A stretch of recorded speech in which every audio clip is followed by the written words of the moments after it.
मैं बड़े पद पे हूँ और उल्टा तुम्हारे डीपीआरओ से मैं फ़ोन पे बात की हूँ तो वे बर्खास्त कर देंगे और जांच रुकवा दो। किस पद पर हैं आप? जी सर, हम सर चतुर्श्रेणी कर्मचारी हैं सर। मनीष ने मेरे ऊपर हमला किया क्योंकि मनीष ने ज्योति से उसी समय कहा इसको मार डालो नहीं तो ये मीडिया में जाएगा, बेइज्जती करेगा। इसके पास मेरी चैटिंग लग चुकी है, हम दोनों की नौकरी चली जाए।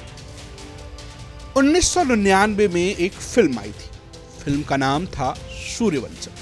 इस फिल्म में हीरा ठाकुर एक मूर्ख मेहनती इंसान होता था। उसने एक पढ़ी लिखी लड़की राधा से भागकर शादी की और बाद में राधा आईएएस अधिकारी बन जाती है।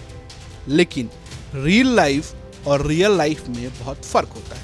यकीन ना आए तो एक बार आलोक वर्मा को ही देख लीजिए। आलोक पंचायती राज विभाग में 4th क्लास कर्मचारी हैं और इनकी पत्नी पीसीएस अधिकारी। तमाम जगहों पर पोस्टिंग के बाद फिलहाल इनकी पत्नी बरेली के सरकारी चीनी मिल में बड़े पद पर तैनात है। आलोक ने अपनी पत्नी पीसीएस अधिकारी ज्योति मौर्य पर हत्या की साजिश रचने का गंभीर आरोप लगाया है। आलोक के मुताबिक साल 2010 में उसकी शादी वाराणसी की रहने वाली ज्योति मौर्य से हुई थी। 2015 में उसकी पत्नी ने जुड़वा बेटियों को जन्म दिया। पीड़ित पति का आरोप है कि 2020 में वह होमगार्ड कमांडेंट के संपर्क में आई और उनसे दूर होती चली गई। पीड़ित ने कहा कि पत्नी अपने प्रेमी के साथ मिलकर उसकी हत्या की साजिश रच रही है। पीड़ित पति आलोक ने शिकायत में कुछ व्हाट्सएप चैट का भी जिक्र किया है। शिकायत पत्र में हत्या की साजिश रचने का जिक्र भी है। उन्होंने आरोप लगाया कि पत्नी का प्रेमी गाजियाबाद में होमगार्ड कमांडेंट के पद पर तैनात है और इसी अधिकारी के साथ उसकी पत्नी का अवैध रिश्ता है। जिस बात की शिकायत उन्होंने धूमनगंज थाने के अलावा होमगार्ड मुख्यालय में भी की, जिसके बाद डीजी होमगार्ड ने Prayagraj deputy commandant general Santosh Kumar को मामले की जांच सौंपी है। ये बताइए कि क्या मामला है? आप कह रहे हैं कि जिस लड़की को आपने पढ़ा लिखा कर एसडीएम बनाया वो आपकी जान की प्यासी हो रही है, क्या पूरा मामला? सर इसका सर मेन कारण सर है मनीष दुबे के साथ उनका अवैध संबंध सर, जिसकी जानकारी सर हमें करीब साल भर पहले हुई, लेकिन सर उन्होंने कहा कि दोस्ती है। खैर सर हमारी पत्नी सर एसडीएम थी, उस समय इलाहाबाद प्रयागराज में सोराम तहसील में रहीं।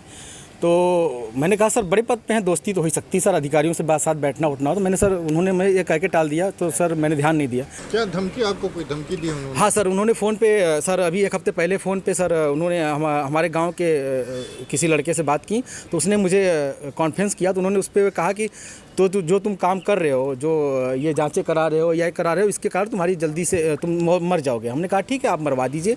तो मैं नहीं मरवा रही हूँ, जो करवा रहे हो इसके कारण मारे जाओगे। हत्या की धमकी दी है? जी सर, हत्या की। और सर उनका भाई सर सचिन मौर्य है सर, वो मेरे घर से सर रखे मेरे काफ़ी जो कुछ पैसे थे, जेवरात थे, वो सर लेके चला गया। मेरे सर उसकी वीडियो बना के भेजा कि मैं लेके जा रहा हूँ, जो करना हो कर लीजिए। और सर मुझे चैटिंग लिख के भेजा है कि आपका व्हाट्सअप सब कुछ गायब कर दूंगा, हैक कर लिया हूँ, जो सेव करना हो सेव कर लीजिए।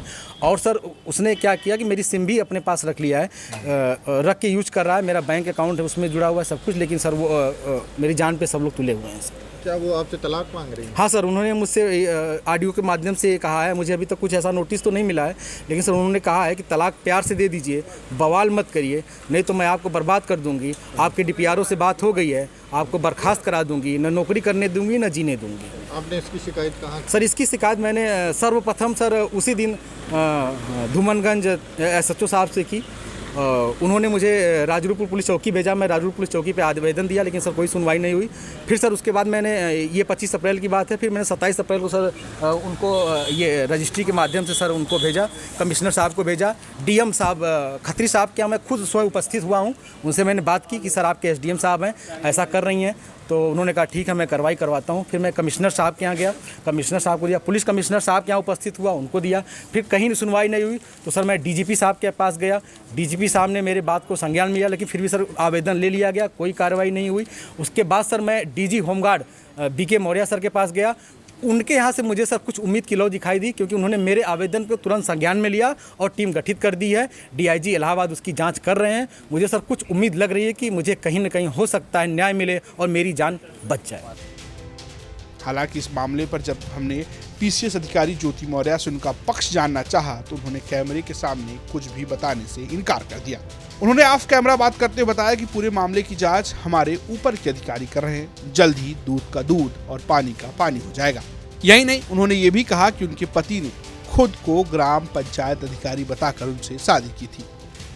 एक महिला पीसीएस अधिकारी पर उनके पति ने लगाए हैं बेहद ही संगीन आरोप। उनका कहना है कि उनकी पत्नी का किसी और से अफेयर है और वो होमगार्ड कमांडेंट हैं।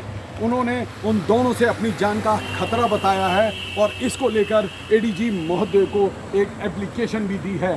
साथ में सोशल मीडिया पर कुछ चैट वायरल की हैं जो सोशल मीडिया पे मौजूद हैं, जिनमें दोनों की अंतरंग बातें हो रही हैं। ज्योति मौर्य जी से हमने बात करने की कोशिश की तो उनका कहना है कि मैंने एक एफआईआर अपने पति के खिलाफ दर्ज करा रखी है, साथ ही मैंने कोर्ट में तलाक भी फाइल कर दिया है, जिसमें नतीजे आने बाकी हैं। कोर्ट के फैसले के अनुसार ही आगे का निर्णय होगा। उन्होंने कैमरे पे कुछ भी बात करने से इनकार कर दिया, लेकिन बताया कि उनके पति ने झूठ बोलकर शादी की थी, वो सफाई कर्मचारी है और उन्हें ग्राम पंचायत अधिकारी बताया गया। 13 साल झूठ की बुनियाद पे टिकी ये शादी अब खत्म होने के कगार पे है। प्रयागराज से आनंद राज और बरेली से कृष्ण गोपाल राज की रिपोर्ट यूपी तक।